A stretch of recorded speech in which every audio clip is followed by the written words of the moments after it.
Magandang umaga, Malacañang Press Corps, at welcome sa ating press briefing ngayong araw, February 6, 2024. At this morning's sectoral meeting, President Ferdinand R. Marcos Jr.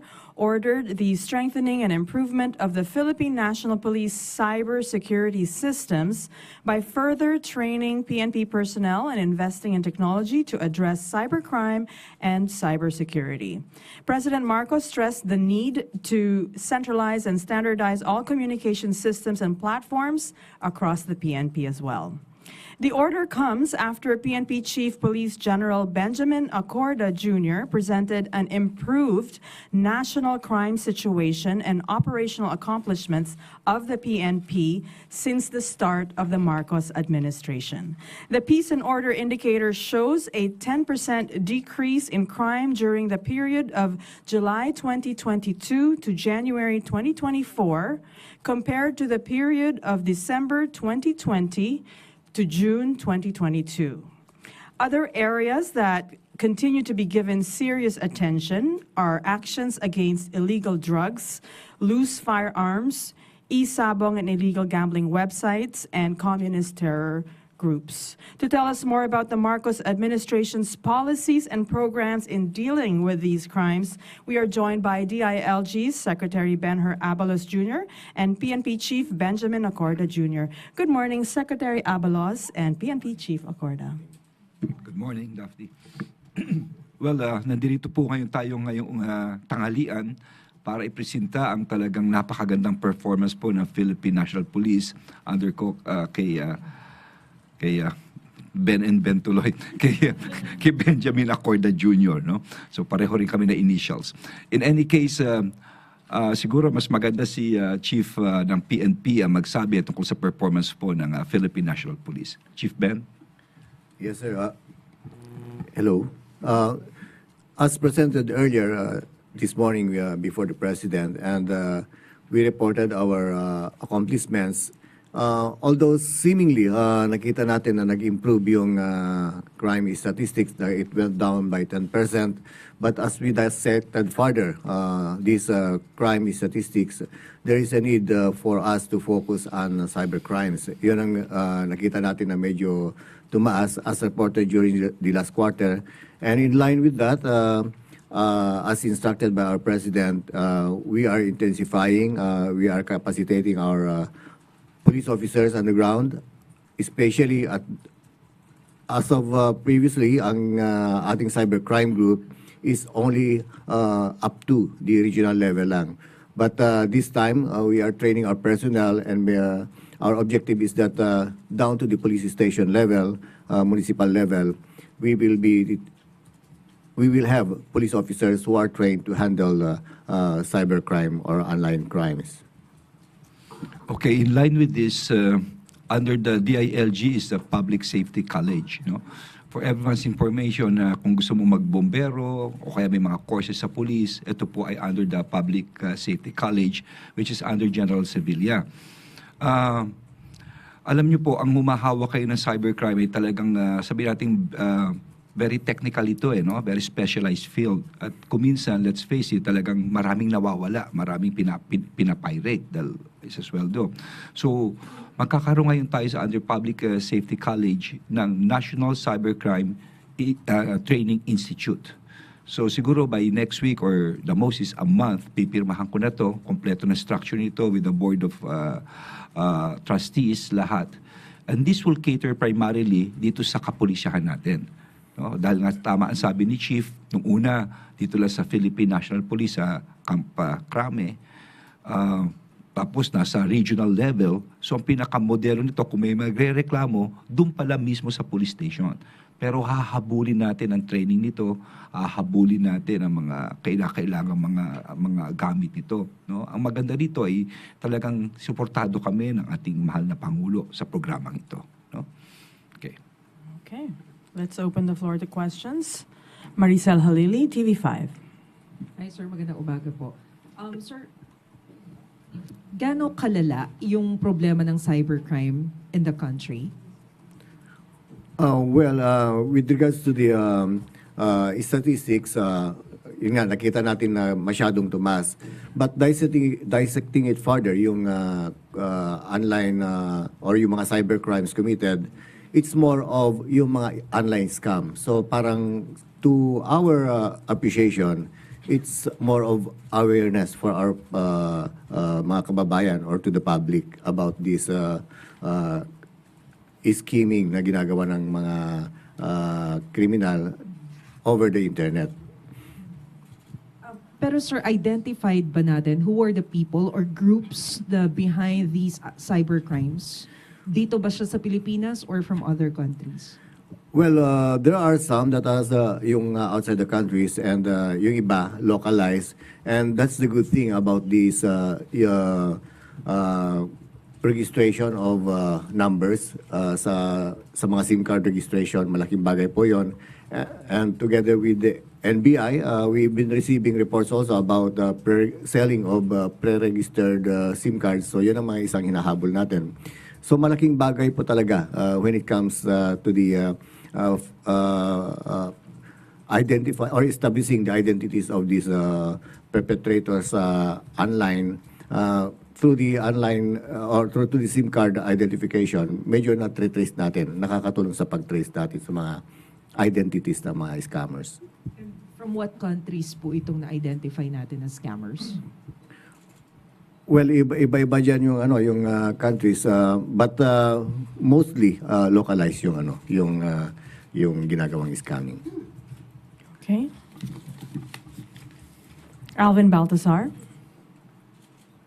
Julie. Oh. Good morning, General Acorda. Sir, ano ba yung mga top cyber crimes na committed na naitatala natin? Mga kahit top 5? Well, for the top 5, we have the swindling or estafa.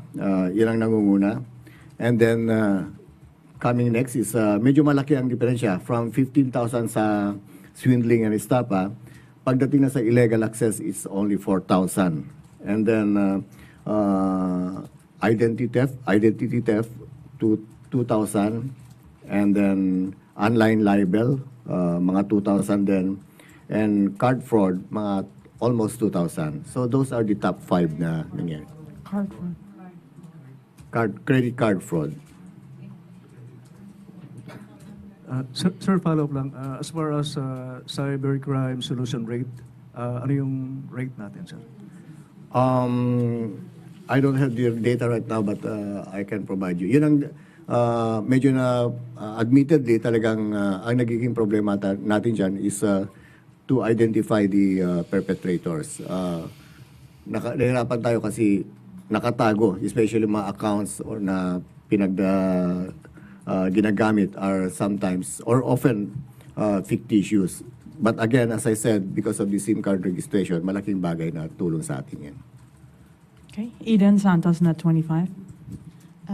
Sir, on another issue po regarding dun sa bomb threats sa camera po, ano na yung result ng ating investigation ukol dito? Yeah, it's ongoing investigation, but we have a coordination with the Congress. And kay Sir Naptaas, may coordination tayo dyan. And we intend to beef up also and deploy our K9 personnel there. So, yung pong anggulong political, kasama po ba sa inyong tinitingnan? Well, as of now, everything is, kumbaga, we are following up all lines na possible na pag-umpisa ng investigation. To Secretary Abalos po, yun pong panukalang i-extend pa yung martial law sa Mindanao for the third time. Is it possible po or kailangan pa ba yung panukala po na i-extend pa, ma-extend pa yung martial or magkaroon po ng extension yung martial law na umiral sa Mindanao? I'm not sure about that martial law issue. I'm sorry, I cannot. Parang the LGUs are supporting the extension of martial law daw po in Mindanao. Is there a martial law in Mindanao? No. Yeah, Wala, pero wala. parang ano, so wala pong ganon. I don't think so. Basta ganito lang, no? Yung pronouncement of martial law, it's all in the Constitution. Pero as of now, parang wala akong alam na merong ganon. I'm not Hindi aware naman of po this. kailangan. Well, the way it is, so talagang hindi naman kailangan talaga. Oo. Okay, Pia Gutierrez, you had a question? Thank you, ABS-CBN. Hi, sir. Sir, could you give us a timeline po dun sa ating plano to have police officers trained to handle cybercrimes up to the municipal level? Kailan po natin target na magkaroon nito? And pagdating po sa pagkakaroon ng infrastructure or technology, meron po ba tayong budget para rito? Well, we are happy to report that through the GA 2024, kasama na yan yung mga IT projects and also the training of our personnel. And so in line with that, as we presented before the Congress during our budget hearing, and we intend to really complete this cycle of trainings na ginagawa natin down to the police station within this year. But I say cycle because alam natin, pwedeng sabihin natin, we can proudly say we are at par with other countries now. But maybe after 2 months, 3 months, or 4 months, medyo kailangan mag-update na naman tayo. That's the problem with technology talaga. Very fast evolving and we have to catch up with it. Okay. First, Ann Soberano. Kay General Acorda, sir. Sir, follow up lang doon sa bomb threat sa House of Representatives kasi sinabi ni Secretary General Velasco na hindi lang po isang beses natanggap yung bomb threat, kundi maraming beses na po. So, sa ngayon part po ba na natukoy initially ng PNP kung sino po yung may kagagawan or may kinalaman ba ito sa isinusulong na charter change at kasama po ba si House Speaker Romualdez sa mga binantaan po? Thank you. Well, as of now, with those questions, I leave it hanging muna while the investigation is ongoing. We are not closing doors dun sa all possibilities na direction ng investigation. So, I leave it hanging muna. Sir, last po. Doon naman sa issue na paghihiwalay po ng Mindanao, sa panawagang paghihiwalay sa ang Mindanao sa Pilipinas, ano po ang take ninyo? May mga ginagawa po bang loyalty check ang PNP sa mga Mindanao commanders natin? Thank you. Well, kasama palagi ng trabaho niyan yung pag-check ng counterintelligence yan, kasama sa trabaho namin yan. And every commander are talagang required, is part of their job. Now, my take is that when we took our oath as police officers or even in positions, part of it is in upholding the rule of law and the Constitution. So talagang trabaho namin yan. We see that the territory is protected. And also on a personal note, lumaki po tayo sa field and I grew up also in the Mindanao as a young officer. And we have our own share of yung mga sacrifices natin dyan. Even to the other side noon, yung mga ibang mga kababayan natin. Ngayon titikman na natin ang kapayapaan. And as of now, kinakausap ko sila. Sabi nila, let's not go back to those days. Let's give peace a chance. And I think what we have now, maganda na to. So I don't think na guguluhin pa nila yung sitwasyon. Did you want to add? Actually, gumawa na ako ng statement about this issue of secession that napakalinaw sa ating konstitusyon, no? Ang ating nakadefine, ang ating territory ito, ang ating ang sovereignty, that it should always be one nation, united and undivided. It should always be like that. Hindi po pwede. At pangalawa, siguro nakita nyo yung mga governors na lumabas, ang BARM governor, sila Alipax Mangandadato, Baymare Mangandadato, marami na naglalabasan dito that they're from Mindanao themselves. And even us here in the room, alam natin lahat ito that talagang hindi po pwede ito. We're just one nation, we're one republic here. Thank you. Okay, Ivan Mayrina, GMA7. Either Ben can answer. Answers. Sirs, natakal din po ba yung tangkang panghahak sa ilang mga websites ng government agencies, including that of the President's website? At ano ho ang instructions ng Pangulo tungkol dito? Well, actually, siguro tomorrow sa DICT, si Ivan na mag-explain tungkol dito. Mas nasa position siya, no? But one thing is certain, lahat ng paraan ay talagang ginagawa ng ating pamahalaan ukol dito. The one in charge here is the ICT. On the part of the PNP, for our data, part of it is may project na tayo dyan about the establishment of a cyber security center, and this intends to address yung mga hacking and a part of the data ng PNP. And I do believe other agencies are aligned to that objective also. Nasa lang po. Sir, in terms of capability, where are we in terms of our ability to respond to the increasing number of cyber attacks, and considering that the cyber criminals are getting more and more sophisticated? Nasaan ho tayo yung realistic assessment sa kakayahan natin?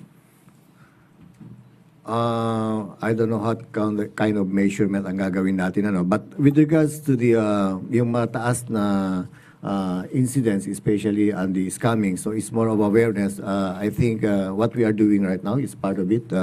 At least matutunan ng ating mga kababayan that marami ang nabibiktima, maybe that will dissuade them.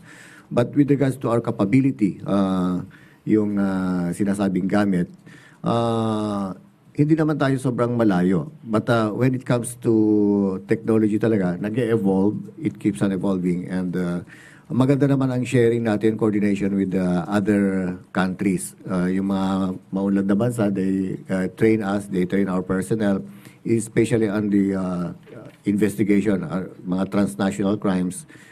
They are very much supportive and helpful in really training us and equipping us the necessary knowledge and skills in the conduct of investigation of such crimes. Actually, Ivan, right now, the ICT for the last several months has been coordinated with different agencies of government, para sinasabihan nila kami anong weakness, anong vulnerability. So it's a good coordination between the ICT and the different. Pero mas papabayaan ko na siya ma-explain tomorrow about this. Okay. Kyle Atienza, please pass the mic in the back. Sir, has there been a study na po on the cause of cyber crimes for the economy? At least last year, sir.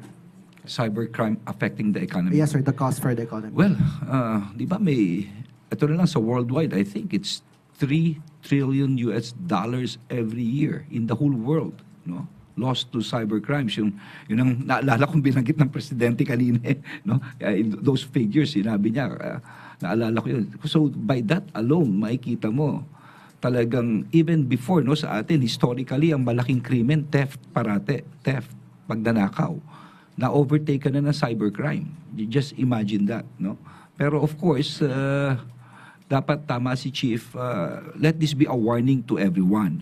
Pag-ingatan nyo po, may mga papasok dyan na, kala mo kamukha ng Facebook, yung sabihin niya, mag-report ka sa Facebook. Kasi meron kang violation. Once mapindot mo yung link nun, higup lahat yun. Tapos meron pang iba sa telepono, sasabihin sa iyo na yung bangko mo ay naka-receive ka, dapat magganito ka. Pagtawag mo pa, ito yung kinikwento na iba, pagtawag mo, may sasagot na babae. Akala mo talagang service center ng bangko. Yung pala, fake yun. Kinukuha na, hinahak na. Kaya sa lahat ng nakikinig ngayon, mag-ingat kayo, huwag kayong pindot ng pindot. Diyan it should really be, awareness is very important here sa lahat. So it's not only agencies of government, as these data will show, nung pinakita ni Chief Ben, talagang ang karamihan ay estafa, Yes, swindling and estafa, panloloko tungkol sa pera ito. Ito pinakamali. At ito pa matindi. Nasabi rin kanina, yung love scam. I don't know if you've heard about the love scam, Yung love scam, tinitignan nila yung through the profile kung sino yung malungkot, nag-iisa, ano yung music na hilig mo, ano yung hilig mong kinakain, ganito. And then yung weakness mo, doon ka pinapasok. And then they've got talagang sindikato. Imagine that love scam is number 1 ngayon yan, pinapasok nila. So I guess ang importante rito is that everyone should be aware of all of these things. Kaya nga dapat siguro isasuggest ko magkaroon ng Zoom meeting with everyone kung ano talaga itong mga different kind of scams so that everyone could be aware. Lahat ng kababayan natin maging aware po rito. Basta wag pindot ng pindot sa link. Once pumindot kayo dyan, mahihigo po lahat. Sir, just Thank last you. additional question lang, sir. How is this affecting, sir, the push for the digital economy, sir? And may assurance po ba tayo, sir, for foreign fintech companies eyeing investments in the country? Well, for one, I would say that napakasipag ng ating Pangulo. Kita mo talaga, ang dami nating investments ngayon. Ang ganda ng ating ekonomiya. But what is important also is this kind of things ay talaga mabigyang pansin kaagad, which the government is doing right now. Yun lang po masasabi ko. The way I observe things. Talagang yung mga ahensya na talagang responsible dito, talagang ginagawa niya. I was surprised with Ivan, yung presentation niya kanina. Ganun pala kahanda ang TICT dito. But again, let him present it tomorrow. Okay. Thank you. Dwight De Leon. Hello po, good morning. Do you have data? Is it on? Do you have data on love scams? Like, this isn't necessarily new, but I think in Africa, parang popular to na they will really target people from certain countries. Pero dito ba sa Pilipinas, do we actually have data on how many have been victimized by these kinds of scams? Yeah, we have data, but as of now, unfortunately, medyo pinagsama-sama na yung swindling and stuff. So maybe if I will further dissect it, we can provide you the data.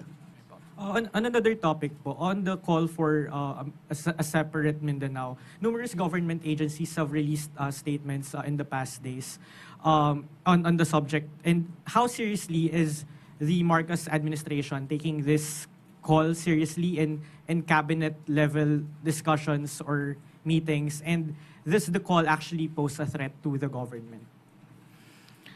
Well, napaka-simple niyan Ang linaw sa konstitusyon, nakalatag kung ano ang Pilipinas, kaano kalaki ito, anong isla kasama rito. Kung merong gagawa at paghihiwalayin ito, lahat tayo alam natin, it's a violation of the Constitution. Talagang ganun kaseryoso ito. Kung titignan mo, it's a dismemberment of the Republic. Ngayon, siguro naman, nasa atin na yan dahil ako, when I took my oath as DILG, o sino mang public official, we took our oath to protect and defend the Constitution. Yun na lang bayang magiliw di ba? Ating national anthem Ang mamatay man dahil sa iyo, yung pinaka-ending nito. Ano yung sa iyo? It's our country. Ganun nating kamahal ang ating bansa. With that, I guess it's all self-explanatory. Thank you. Sir, but was there an order from the President to for different agencies to come up with their own statements rejecting this call from Mindanao? No. Definitely, walang order. It's kung sino lang gusto maglabas, ilalabas nila. Ganun lang yun. So yung mga lumalabas na yan, talagang nagmamalasakit lang sa mga nangyayari ngayon. Thank you. Sam Medonilla.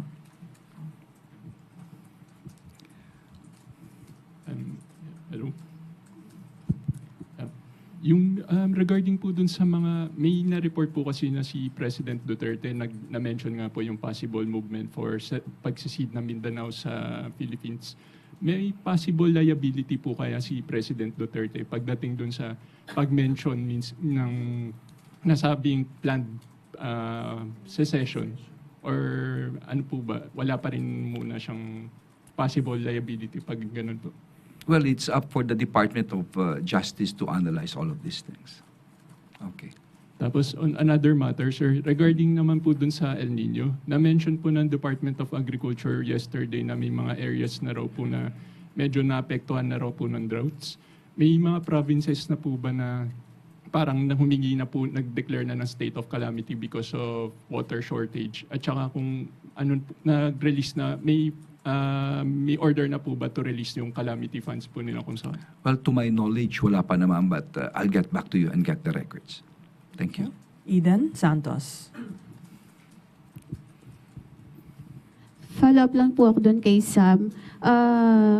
Kung labag po sa Constitution yung mga panawagan na ginagawa ni former President Duterte, is it possible na makasuhan siya ng treason or other than that? Sedition. Yan. Rebellion. Well, as mentioned by our good secretary, it's up for DOJ to study these things, and from there we can get possible actions. Okay, thank you. Alvin Baltasar.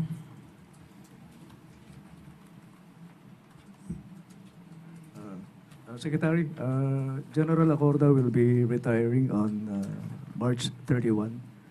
Extended ako yung General. Meron na ba kayong ipinasa shortlist for the possible successor of General Acorda? Well, wala pa naman, but I would like to congratulate General Acorda right now for doing really a splendid and excellent job. No? Nakita naman natin how he steered the Philippine National Police with this wealth of experience.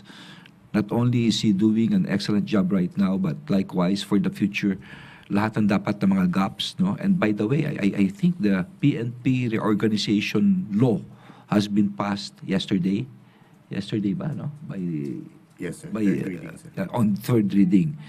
Ano na, no? So malaking bagay ito for the Philippine National Police. Ito yung mga issues before about the number of officers, etc., about their functions, no? So gusto ko rin pasalamatan ang Kongreso at ang Senado rito. Okay, thank you. Follow up na lang. Ace, oh sorry, go ahead. Sorry. Ma'am, sorry pero sundan ko lang yung lab scam. Kasi napapanahon medyo malapit na yung Valentine's Day. Do we expect na pwedeng samantalahin ng mga ng mga loko-loko yung Valentine's Day para fall in love lalo na doon sa mga nalulungkot? Yeah, it's not a remote possibility. So again, thank you for this, and maybe through this activity we are doing now, this press conference, maybe it will make our concerned citizens to become aware. Actually, ganito yan, ano, sa mga nakikinig. Talagang puro love tayo ngayon. Okay. Yung sa love scam sa kato, kuminsan nakalagay yung mga hilig mo, mahilig ka sa music, anong hilig mo sports, no? Tapos papasukan ka nito as if kakilala ka. Kung hindi ka naman kakilala, yung para ba sabihin niya, naku, pareho para tayo mahilig sa ganito, yung pala napag-aralan ka na. Ganun lang yon. Hindi lamang sa mga love sick, kung hindi na rin sa mga namatayan ng anak, etc., sa mga byuda, sa mga ganito, ganyan. So, all angles. Pero itong love scam talagang tama ka, magbabalentine na. Medyo pag-ingatan lang po natin. Yung hindi natin kakilala, pag-ingatan natin ang gusto. Thank you. Okay, Ace Romero. For PNP chief, no, President Duterte called on the military and the police to, his term was correct, no, yung ginagawang People's Initiative, kasi sabi niya, his words, trabaho nyo yan. So ano po yung take ng PNP dun sa call niya to supposedly to correct yung ginagawa ngayon na People's Initiative, which he called a fraud? Well, if we go to the Constitution, there's nothing illegal about the People's Initiative. There are three modes of amending the Constitution, and the People's Initiative is one.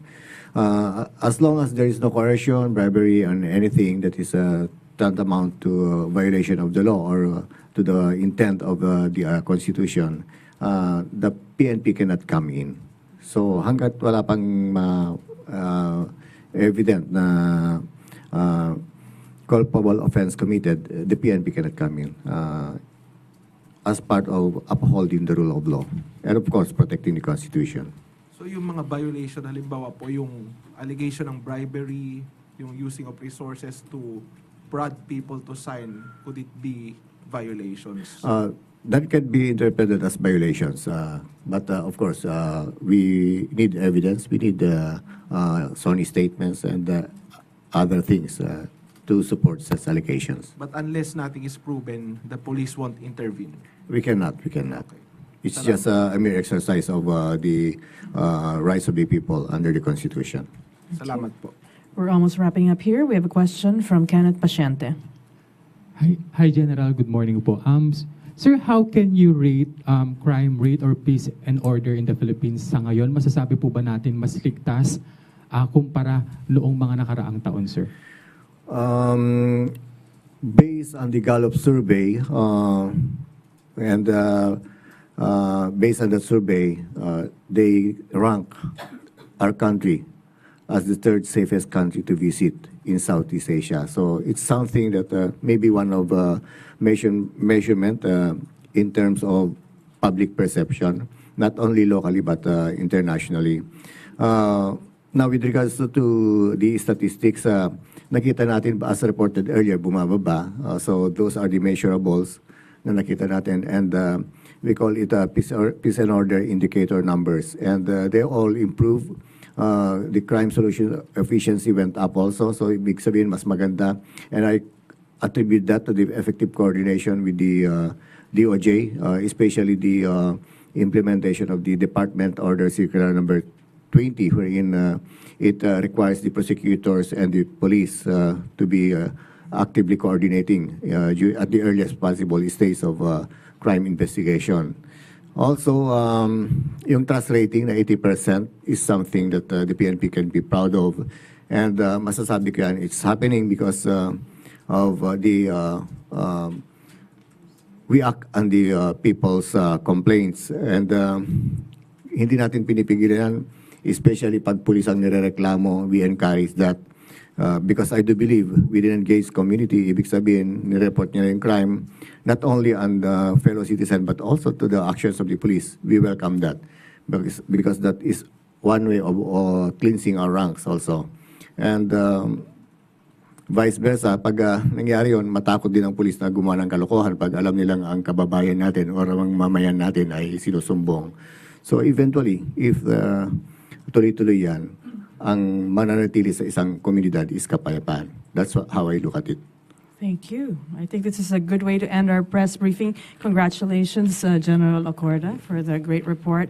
And thank you, Secretary Abalos, PNP Chief Acorda, and maraming salamat, Malacañang Press Corps. Good afternoon. Thank you.